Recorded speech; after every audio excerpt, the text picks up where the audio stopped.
Dear participants, I appreciate your interest on this topic and this lecture, and it's because of the eternal energy and creativity of Stefan Heimer why we are here.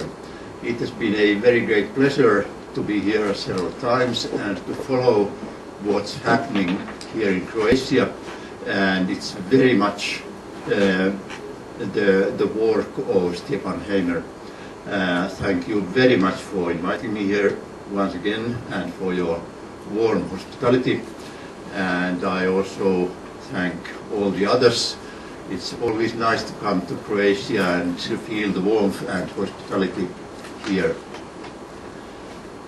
We are here in a scientific conference, and science, the purpose of science is to create new knowledge based on new data, and they should and they usually lead to new ideas, new visions, new perspectives, and they also steer the conventional views.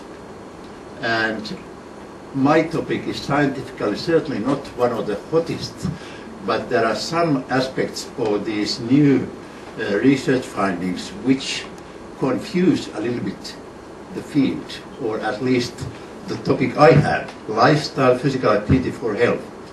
This might seem very easy topic actually, and it could be handled in many ways. And I struggled a little bit, but got something on the slides anyway.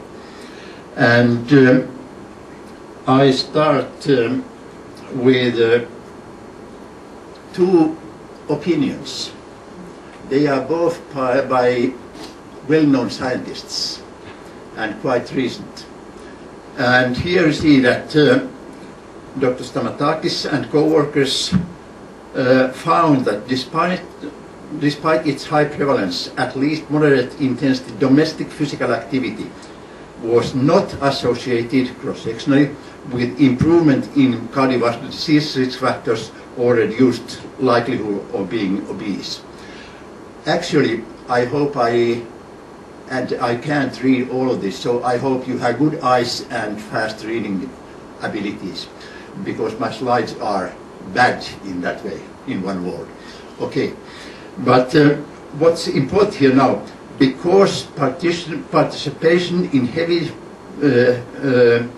domestic physical activity may prevent participation in other more health-enhancing physical activity, general practitioners and clinicians should encourage patients to adhere to the current physical activity recommendations, mainly by brisk walking and other continuous and rhythmic forms, and in a way abandon these domestic physical activity and what they state even intense domestic physical activities.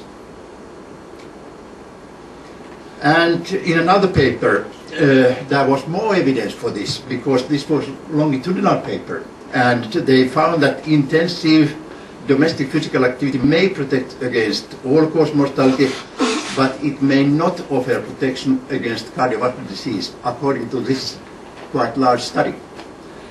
Although participation in EDPA is widely promoted for cardiovascular disease prevention, as shown already in some slides here today, efforts may need to focus on moderate, vigorous physical activities other than those performed in and around the house.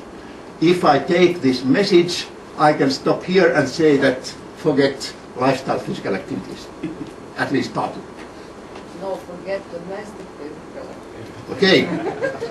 Okay. Evidence-based. Okay. There's another. Now there's another opinion. Powell and Steve Blair stated different types of physical activity promote different types of physiological changes and different health outcomes. This comes from Ken Powell, obviously. A curvilinear reduction in risk occurs for a variety of diseases and conditions across volume of activity, with the steepest gradient at the lowest end of the activity scale, as was shown already in some of Pekka's slides. Some activity is better than none, and more is better than some. And this was in the American recommendations when they were put in lay language. This was one of the important messages. Even light intensity activity appears to provide benefit and is preferable to sitting still. So this is quite opposing view what Stamatakis and co-workers. So you see that this is not a simple issue. The outline of this paper is to describe a little bit or define these activities, what are the differences between the different categories, and then to go more in detail why to consider lifestyle physical activities for health. Are they effective, and are they effective also in real life, and are they feasible?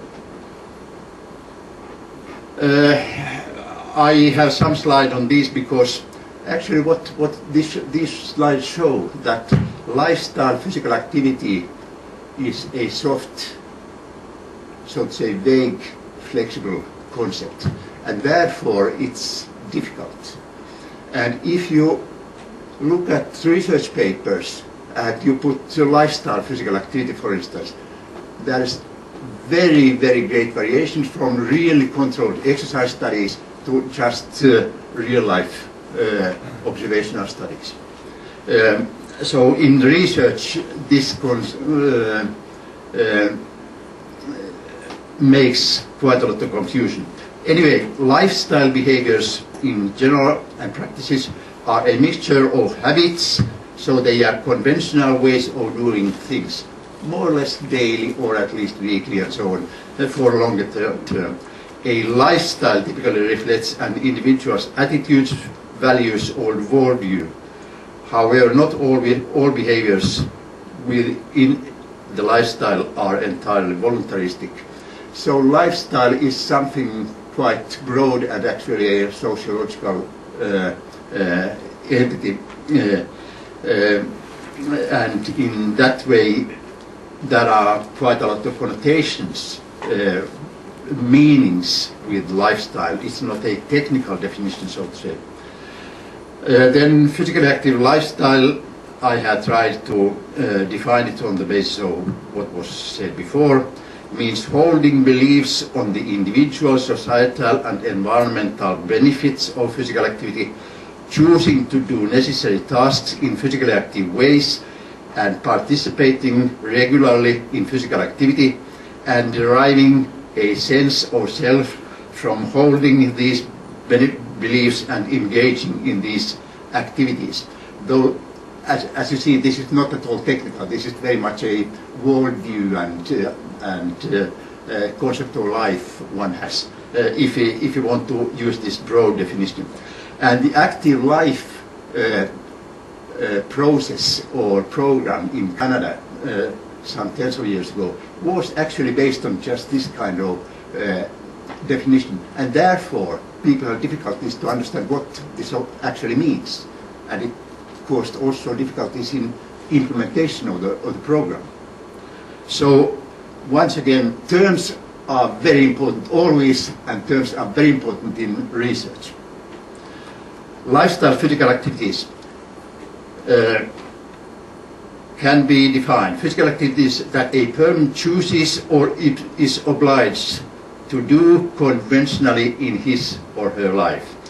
Voluntarily chosen activities may reflect one's attitudes and values towards physical activity itself, to choose non-motorized lawn movement, for instance, and so on and so on,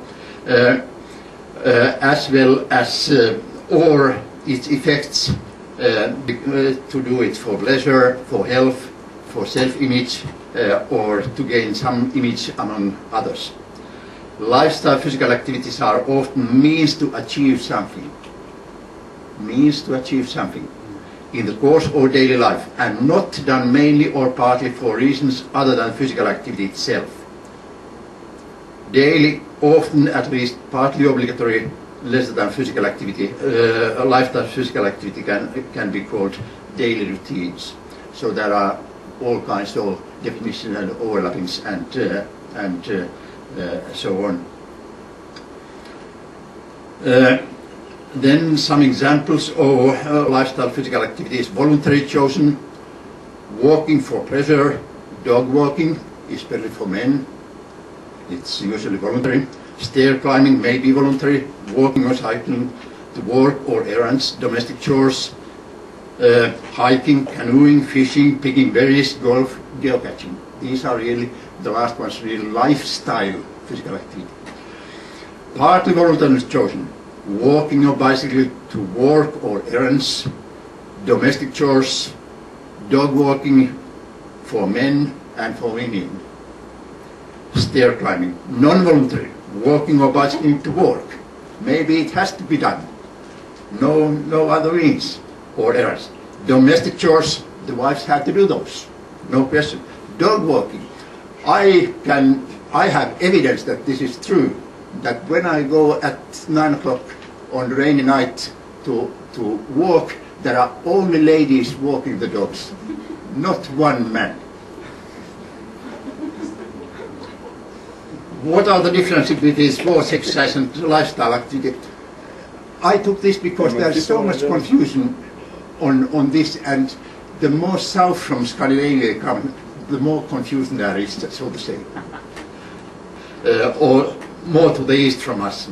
Sports is organized, usually competitive, entertaining and skillful activities. Sports are governed by a set of rules or customs, and usually the winner and the loser can be defined on strict, hard criteria. Exercise, planned, structured, repetitive and purposive activity with the objective to improve or maintain physical fitness, functional capacity or health. I pay attention to the purposive, because the purposive here means purposive in terms, in relation to maintaining physical fitness, functional capacity or health. Lifestyle physical activities I have been trying to define: non-organized, non-structured, non-competitive, often done for other purposes than physical activity itself, habitual, voluntary, obliged. Some exercises and sports can be naturally lifestyle physical activities. And then I come later on to the baseline physical activity. And I took this from somewhere: all sedentary and light, oh yes, this is for the US physical activity recommendations. All sedentary and light intensity activities or daily life, no bouts longer than 10 minutes. And this is soft, variable definition and includes large parts of lifestyle physical activity, as you can see. So there is a problem obviously here. If you don't count the baseline activity to the recommendations, but you add everything on that, then you leave quite a lot of physical activity away. And then the question comes, are those baseline physical activities anyway useful, helpful for health? And that's actually, I'm trying to answer quite a lot. And therefore, Powell and co-workers in their article stated that we should define, not speak about baseline in the recommendations, but take a zero physical activity as the baseline. Then it would be more or less clear. And what are the characteristics of lifestyle physical activities? You know these, but let's reiterate them. Type, intensity, duration and energy expenditure are highly variable, really highly variable. Frequency or regularity can be highly variable. For instance, in Finland, 25% of adults participate in dog walking, and they do it in average 250 times a year. So it's really lifestyle or habitual physical activity. We use berry-picking. Nick Cavill always took the berry-picking example of activities which are recommended for people. But even in Finland, with everyone's rights, the average number of berry picking by Finns is 7 or 6 times a year, so it's not really very frequent or very continuous activity. It's often fluctuating in intensity and of variable duration, but mean intensity is typically low to medium.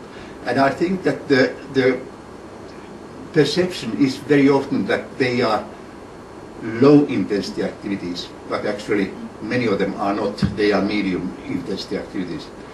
Weekly total energy expenditure may be substantial because the time people spend in lifestyle physical activities, in domestic chores and so on, is several hours per day in most populations, also today. Often it's accumulated in short bouts, but this is also a little bit misleading because, for instance, in the studies of Stamatakis and co-workers, the domestic chore periods were more than 1 hour in average, but the average time for walking was much less than 1 hour. But naturally, the domestic chores and lifestyle activities usually are not of the same intensity all the time, but they are, so to say, interval type activities. Many lifestyle activities include aerobic and resistance in flexibility components. If you think about cleaning and repair work outside, it really improves all these kind of things. I can witness, and Pekka can too. We are do-it-yourself people. Valid assessment requires special methodology and instruments, and that has been one of the very major difficulties. And if you read the science, the research on lifestyle physical activities, you very seldomly find clear definitions, clear descriptions what the activities actually were and how much they were and so on. So they have poorly measured and poorly documented, and this naturally is a very, very big barrier against assessing the value of lifestyle physical activities. But one thing which has brought these activities into light now are the new techniques to assess physical activity, and those methods can be used in the future and have to be used in order to really find out the characteristics of lifestyle physical activity and their contribution to health. Why to consider lifestyle physical activities as health and physical activity? There are many reasons. They may or they are expected to do these things. They may, and often they are expected to, so there are reality and expectations, and a mixture of them. They may or they are expected to influence health in comparable ways to exercise, so that they are alternative to exercise. Decreased physical inactivity and its effect on health, that seems very obvious. Be easier to adopt and adhere to than exercise. By the way, in the 1995 physical activity recommendations in the United States, the reason to take the bouts and accumulation there was that it was thought that in this way more people could meet the recommendations. But in fact, I don't show the studies because I don't have time for that, but I prepared it. It's not at all clear that it's easier to adopt and adhere to lifestyle physical activities than to structured exercise. So this needs much more research. This is not a simple thing. Be a realistic option for people who do not have motivation, abilities or opportunities for exercise. And if you think what potential here is, it's tremendous, because even in the developed countries there are lots of people who don't have motivation, abilities and opportunities to structured regular exercise. But if lifestyle physical activities could compensate for the exercise, it would be wonderful. And to contribute to better environment, less use of fuels, less pollution, less need of special sites and so on. So the co-benefits of lifestyle activities might be or are sometimes expected to be significant. Then there are alternative perspectives. This is a little bit of advising people. There's a user perspective. So the patient comes, or the person, to get advice on physical activity. And his approach is, or his question is, I do or I have to cycle to work. He has already the activity for some reason. So he asks, or the physician asks, or the advisor asks, do he get or do I get any health or other benefits? But the advisor perspective is the opposite. He thinks that, oh yes, these people might get slimmer. How? By what activities? What should I recommend as activity?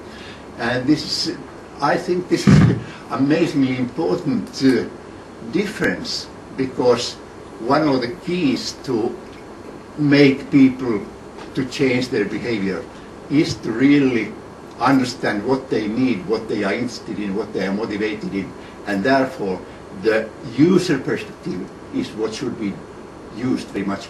But for instance, in healthcare, easily it's the advisor, the expert perspective.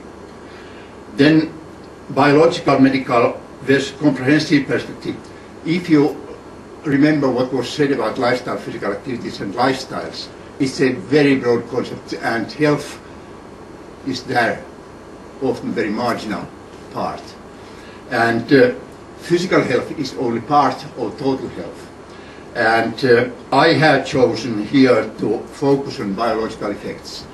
It's a very narrow, limited perspective, but the evidence is only there. So and my limited expertise is also only there, not in the sociological or psychological phenomena. So there are challenges in trying to see what is the value of lifestyle physical activities for health. There are certain number of short-term clinical trials or interventions, and what are some of their pitfalls or problems? They answer actually only, can it work in more or less ideal conditions? Can cycling to work improve health?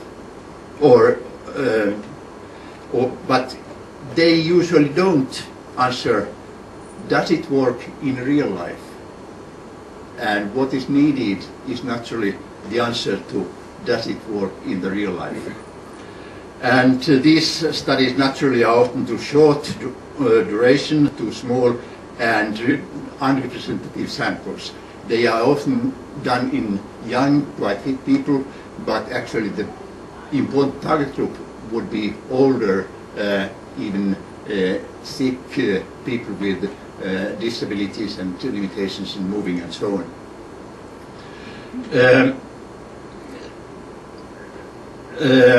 There are a limited number of relevant, usually intermediary outcomes. Only, let's say, lipids or blood pressure is assessed, and maybe fitness changes as control parameters, so to say. But there are a huge number of other parameters which are not measured, and actually until today there are only part of the health-related important outcomes, short-term intermediate outcomes, which have been assessed in valid, reliable ways, so that we don't know the whole spectrum of what effects in this sense lifestyle physical activities can have.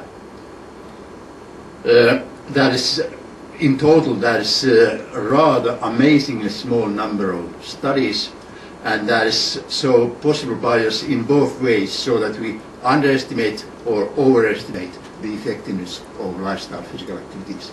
And both are seen in even scientific literature. Then population-based epidemiological studies. Cross-sectional studies only give associations, cause and effects. Cause-effect relations are not known, and there is only one time point what is reflected in the in the results. But good cross-sectional studies in representative populations having important clinical outcomes and so on may be very valuable, especially as basis for longitudinal studies and naturally for clinical trials also. Follow-up studies are in the way naturally better. Risks or odds and possibly their changes in relation to changes in exposure will be relieved, revealed. Cause effect is not known, but the probability can be estimated quite well actually by using a set of criteria and having, for instance, meta-analysis of large number of studies. So we can be quite sure about the cause-effect relationships based on and taking into account also the biological findings from clinical trials. And we are actually in this situation concerning the prevention by physical activity of coronary heart disease. Both types of studies reflect real-life conditions, which is good, and for many clinical outcomes there are only few studies. For instance, cancer is one of those. Then I go to the user perspective and look at the some aspects of some activities and walking, and now I speak about brisk walking because now it's stated usually that that slow walking does not mean anything for health. Actually, we may have the challenge also that more or less. And one thing which is important, and I come back, but remember, always lifestyle physical activity are something else than sitting, and therefore they are better than sitting or sedentary type of using time. So I don't go into in details here, but there is strong evidence on substantial benefits related to a number of intermediate and clinical outcomes, and feasibility and safety are high. Requirements on and costs of infrastructure like walking paths are reasonable, especially useful for the sedentary parts of the population, which is important. Effective interventions and their characteristics have been documented, although much more knowledge is needed for interventions most likely to influence the walking habits and consequently health of large numbers of people, stated in the paper by Ogilvy et al. And Charlie was involved in that paper. So we can state certainly that walking as lifestyle physical activity is highly recommendable. Cycling, highly recommendable because strong evidence of benefits on many things, and these are reviewed by Pekka Oja and co-workers lately, and there are some studies which are not in that review. They are just brand new.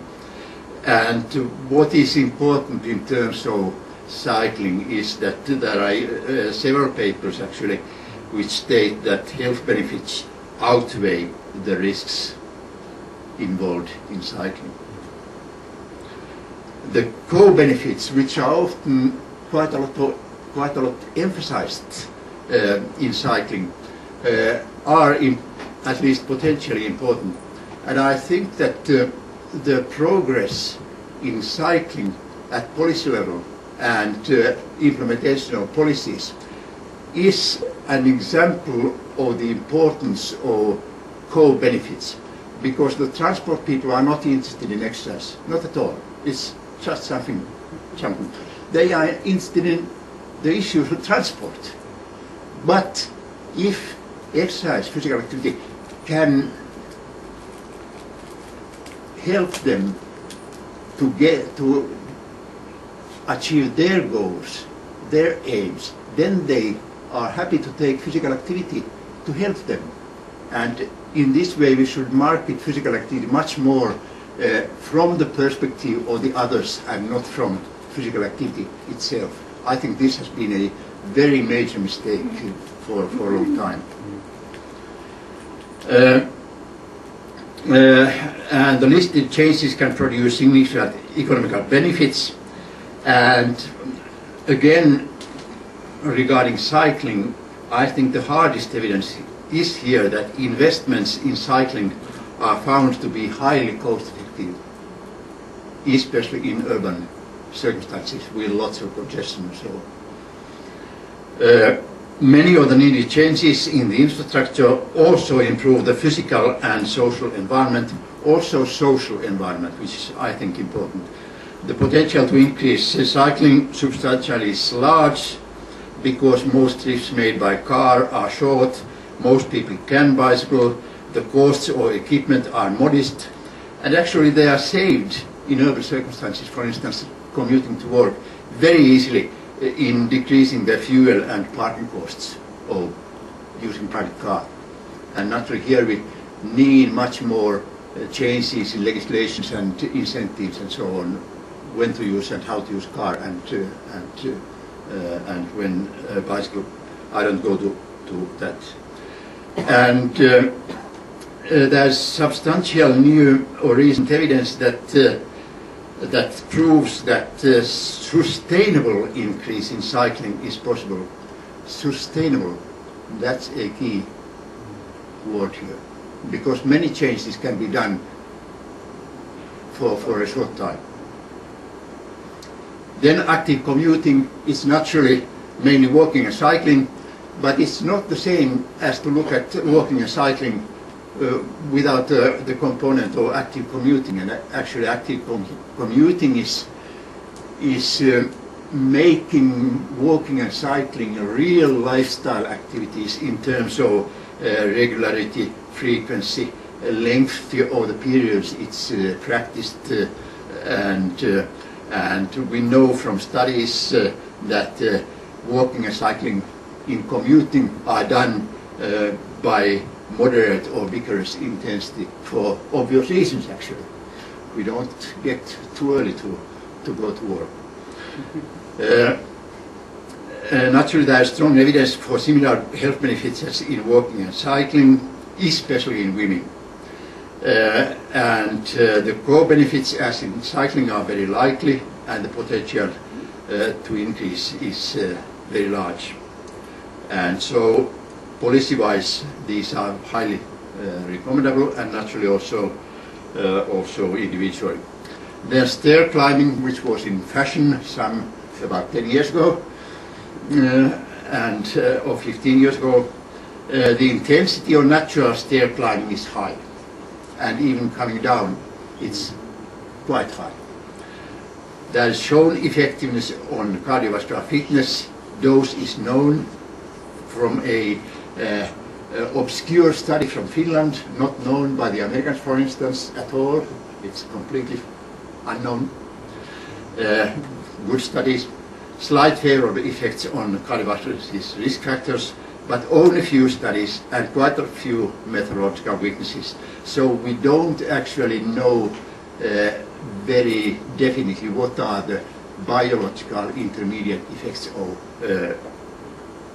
different types of stair climbing. But the feasibility is rather high because positive attitudes actually have been shown to be positive, and usually it's safe. And there is strong evidence that relatively simple poster banner prompts in the point of decision to take or not to take the stairs increase stair use significantly, but we have only certain results, and actually usually the effects wane is mainly or in large part after the study is over or the intervention. Then the domestic chores. Now you need to take your other eyeglasses to see what's that. These are naturally prevalent, especially for elderly individuals. Many but not all domestic physical activities meet the intensity of moderate physical activity, but inter-individual variation depending on the fitness level and on how the activities are made is large. But anyway that these activities are, a very substantial part of them are, or at least moderate intensity. It's an important message. In cross-section, these activities are not associated with favorable cardiovascular risk factor profile, except lower systolic blood pressure in women from Stamatakis studies. Contradictory results in longitudinal studies. We, for instance, found, and English study found, that the especially outdoor lifestyle physical activities in rural people, especially men, were protective against cardiovascular diseases, but Stamatakis and co-workers did not find this. They had more urban population. And this urban-rural makes tremendous difference here. Because if you come to see the rural men doing the outside lifestyle physical activities in their houses, you see that it's really, so to say, hard work. Do they enhance health? Yes, because all of them counteract the effects of inactivity, and part of them meet the criteria or recommendations. So I take here, personally now, opposite view of what Stamatakis and co-workers stated, but they stated that in terms of a little bit narrower scope, and it was therefore quite justified. I don't criticize on that, but if you take the broad concept of lifestyle physical activity, I think that what is said here can be taken as valid. And then, should these activities be included in the activity to meet physical activity recommendations? As I told, according to the current guidelines, they are not included, but should the advice be changed? So here is a point where new research findings bring us to a point where we have to consider if our views and recommendations based on those views are correct or not. And I think that with the new methodology to assess physical activity, the physical activity recommendations in the future will change quite a lot. But naturally the basic truths stay there, but how they are formulated and stated is a different matter. Then this is to give evidence what I said, evidence on some physical activities better than nothing. This is from the US physical activity recommendations, so this is quotation from that. For all-cause mortality, they found no lower threshold value for benefit. So the benefits start more or less nearly from zero when people get somewhat active, even lightly, based on volume here. Then a new meta-analysis states that there is 40% lower risk in subjects who were physically active at half of the basic guideline level. So this is hard evidence on this point, very, very recent and very complicated analysis, really very fascinating how they derive these results. Lower Then risk, is lower risk. What's the outcome? Here it was cardiovascular disease. Morbidity. Sorry. Morbidity. Morbidity, right. Then a paper in Lancet done in South Carolina, I remember, on 500,000 people, and they found that individuals who exercised for an average of 92 minutes per week or 50 minutes a day during leisure time had a 40% reduced, look at 40% here too, reduced risk of all-cause mortality and a 3-year longer life expectancy than physically inactive individuals. This would be difficult to trust on, but this is a Lancet paper. Maybe it gives some risk of bias on believing on that. But anyway, that's and then it's a little bit on softer side. But this is very interesting paper. There are Bill Haskell and Jim Salis and so on are here, and they measured physical activity, objectivity, light activities in elderly people.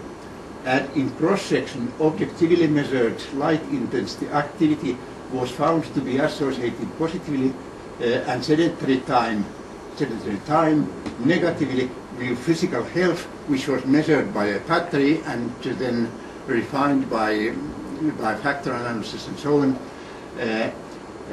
with physical health and on the other hand well-being variables in older subjects.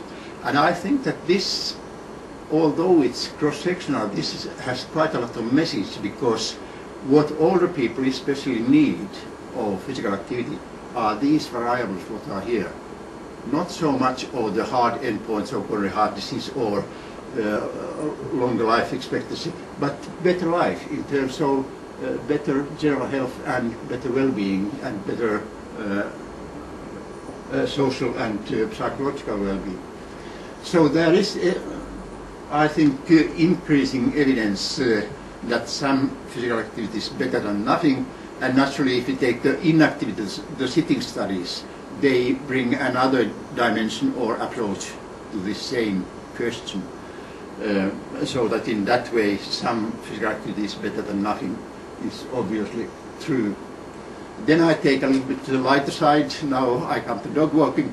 These are interesting studies. There are quite a few of these, amazingly many. And the tone I found is warmer, more understanding, more gently marketing. So there is human interest, so to say, in many of these studies. But anyway, these Herster and co-workers state that dog walking is a viable method for promoting physical activity because the proportion of people meeting physical activity guidelines in terms of time is higher among dog walkers versus non-dog walkers. And this was adjusted naturally in proper ways. In this study also Jim Salis, who is one of the lead experts of the field, was involved. And these terms are fascinating. Dog encouragement, dog walking obligation, and dog walking self-efficacy were significant correlates, and we can influence those correlates in order to make people to take more dog walking. There's large potential. We can find these kind of data from many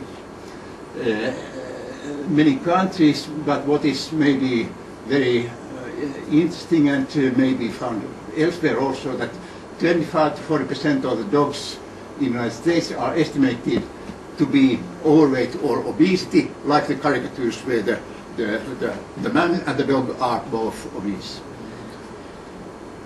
Intensity of dog walking is not known, but as Charlie, for instance, knows, it's very highly variable, because you can walk a dog with small steps, but you can run with the dog very fast.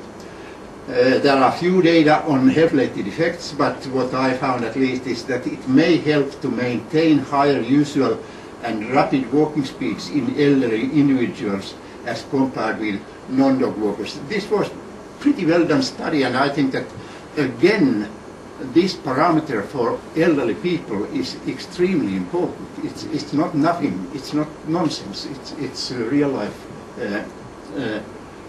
importance. Then dancing, there are, oh yes, there was some dancing yesterday night, so was it health enhancing? I think your people are interested in this because you have thought about this, and the characteristic features are stated here through. There's a recent meta-analysis which states that there's grade B level evidence that dancing can significantly improve aerobic power, lower body muscular endurance, strength and flexibility, balance, agility and gait. And grade C evidence that dancing might improve lower body mineral content and muscle power, reduce the prevalence of falls and cardiovascular diseases. All naturally important aspects, and the feasibility of dancing, as we all know, is very high, and very too high for elderly, mainly low to moderate for the middle-aged people. Walking during a golf round is quite long. Few people walk 8 kilometers on their rounds, but takes time certainly. Effects of playing recreational golf for 20 weeks, we did this study and found some favorable intermediate effects.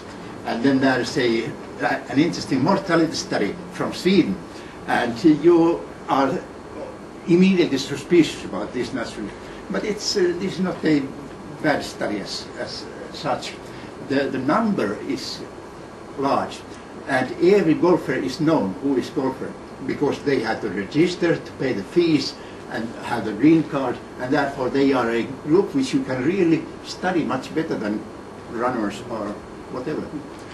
And so they found 40% lower mortality rate, and the mortality reduction was seen in men and women in all age groups, and what I think is very important, in all socio-economic categories, and higher reduction in mortality in lower socio-economic categories than in higher.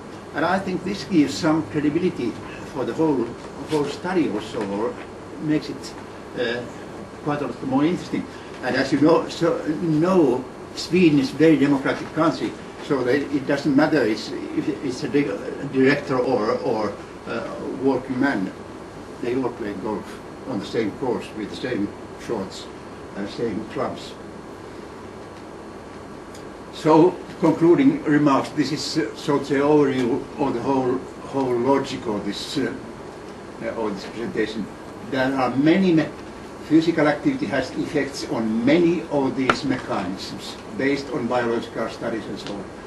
Different activities have effects on different mechanisms and in different degree.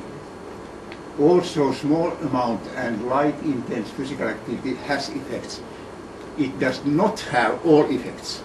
If athletes would train by light intensity physical activity, they wouldn't gain the benefits in terms of their physical performance what they gain. Many kinds of physical activities are needed for the maintenance and improvement of health and functional capacity.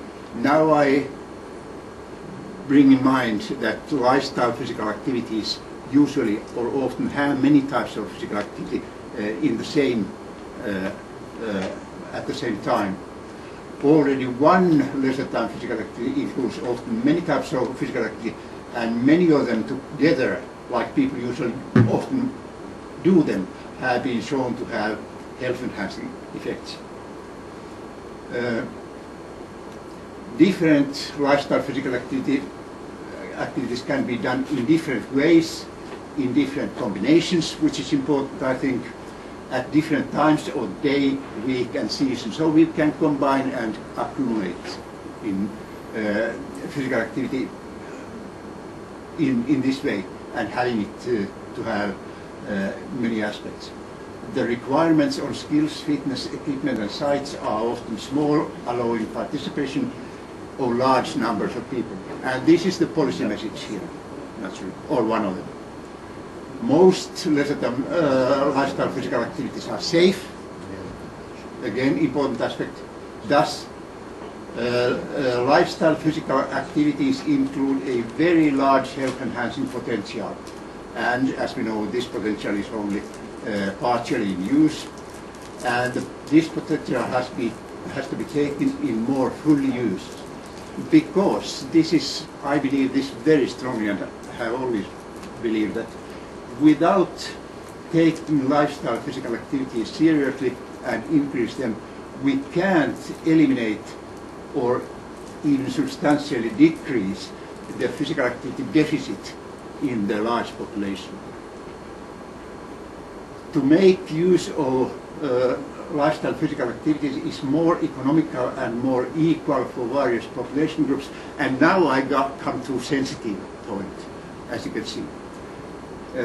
and brings more co-benefits than promotion of physical activity as exercise or sports. I'm happy that this is not in plenary session. I might Nobody get heard. from Nobody heard, yes. by no. So we know that significant increase or lifestyle physical activities in populations is not easy, but it has been shown to be possible, and that's one of the key messages. And so, hello everybody, wake up, get moving, and use your possibilities to wake up others and to make others moving. Thank you very much.